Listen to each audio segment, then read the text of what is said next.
I scare you? Hello everybody, my name is Goosebumps for Dummies, and today I'm going to be talking about another Presents book. I know I just reviewed one, and this is going to be the final one for the month, probably. Or at least for a bit. I'll go back to real book reviews next time we review book reviews, or books. Fuck, I'm not reviewing my own videos. Today it's You Can't Scare Me, if that wasn't obvious. Yeah, this is a book that exists. I barely think about this one. The most notable thing I can say is it's got a very nice pink color, and it's slightly rare. I mean, I guess it is technically one of the more rare ones. It's around $50. So, the price is unappetizing, and I actually got a decent deal on this in real life. If you're wondering why it's in plastic, that's how I found it. Of course, I opened it. I have read it. I'm not lying here. And it was $30, so, yeah. Steal, but I wish I, found it at a Goodwill in this condition. With plastic, I guess. That'd be cool. But nonetheless, we're here to talk about the story. Let me tell you, I don't really like the episode, so I wasn't excited for this. So we'll see how I feel about this version of it. Now getting into the blurb. And now for the blurb of all things. Because that's the next segment, guys. Courtney King has a perfect smile, perfect hair, and gets perfect grades. She's a perfect pain. Courtney says she's not afraid of anything. So my friend Hat and I decided to scare her. We told her to meet us down at Muddy Creek. An old legend says the ferocious mud monster lives there. Now I wish I'd never heard of Muddy Creek, because the old legend is true. And the mud monster is coming after us. Oh! By Eddie, no last name. Yeah, this book's mid. Actually, roughly on the same quality as the original You Can't Scare Me book, which, if you saw my review, I've had a lot of opinion changes since I made that. Just I'll update them here. 6.5 out of 10 for original book. And let's just say it's got a very, very, very similar rating to this book. So, yeah, you don't have to read this one. Just tell you that much. This is one I really recommend all too much. It might even go down in the future, and don't be surprised it ends up at like a 5.5 someday, because it really is not very good, but it has some unique qualities that I kind of like. Let's get into that now.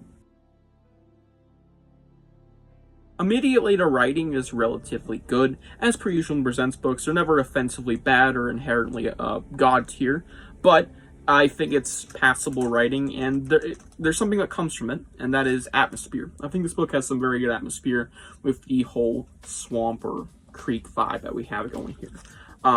Yeah, the mud monster itself is a nice appearance in the book, and rather the entire second half of this story is actually pretty good. Now, I don't like the episode, but I do like the second half of the episode, kinda.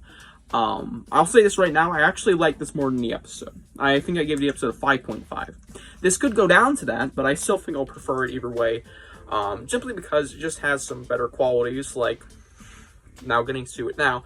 Aside from things I like about the episode, like, obviously the second half's a bit more fun, and of course the goofy aha ending with how they kill the monster, and of course it comes back for revenge, I guess. The unique quality that this book has is not even unique, it's just uniquely done, because it's never been seen before in this book, or at least to my knowledge, or at least from what I remember. I might have read something like it before, but I just don't remember.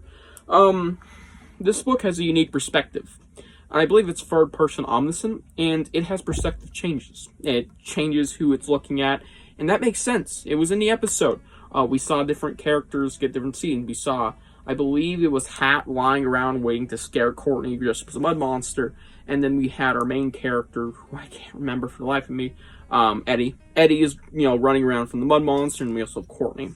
I think the perspective changes that they do here are very interesting, unique, and, welcome. It's nice to have these perspective changes, and in running perspective changes, they're just changes of who we're looking at. It's just not common we get to see that in a Goosebumps story. So it's really nice to see that, and it's remaining faithful in that way, and that's another thing. It's faithful, and whilst there's some things I don't like about it being faithful, the first half being a boring piece of shit, it's still, it's alright. So, yeah, let's get to my negatives. I don't like the first half of the episode, and I like it here either.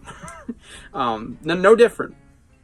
It's no changes. It's the same boring pile of slog with the, let's try and scare Courtney, fails. Let's try and scare Courtney, fails. We give up segment of the first half of the episode, and now it's even longer here. So it kind of less enjoyable since it's longer to get through. But nonetheless, It's hard to really strongly hate it because, like, you also got the second half, which is fine, but that's not a huge saving point. And of course, we also have, who would have guessed, Present Syndrome. Need I explain it again? I do it every review. We'll do it here. Present Syndrome is the thing I have come up with. Maybe I did. I don't know. Where you've seen the episode, you know the plot of the episode, or everybody watching has probably seen the episode a good number of times and recall the basic plot beats, or just know general stuff about it because they've seen it enough. That this is a less intriguing version of that because you know what's happening. It's just a really extended version that's like extended cut, but not really. It's like every scene's played in slow motion, which is fine. I like how books play out things slower usually. But these are 60-page books, and it's roughly the same pace. It just takes longer to get through, and it's the same thing. Let alone, I'm not a big fan of the episode. So whilst there's some things to like about the book, overall it's a less enjoyable experience than I wish it was. No less in the episode, but sometimes no better. And this is one of those cases like it's ever so slightly a better experience. So yeah, let's get into my rating. I give this book a 6.5 out of 10. Yeah.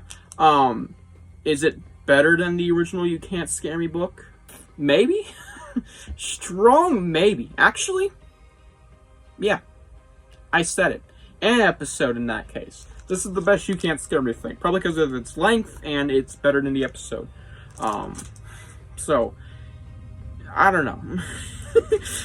It's okay. Anyways, hope you guys enjoyed this book review, and tell me what you think about You Can't Scare Me TV book down below. I'll see you guys in the next one. Bye.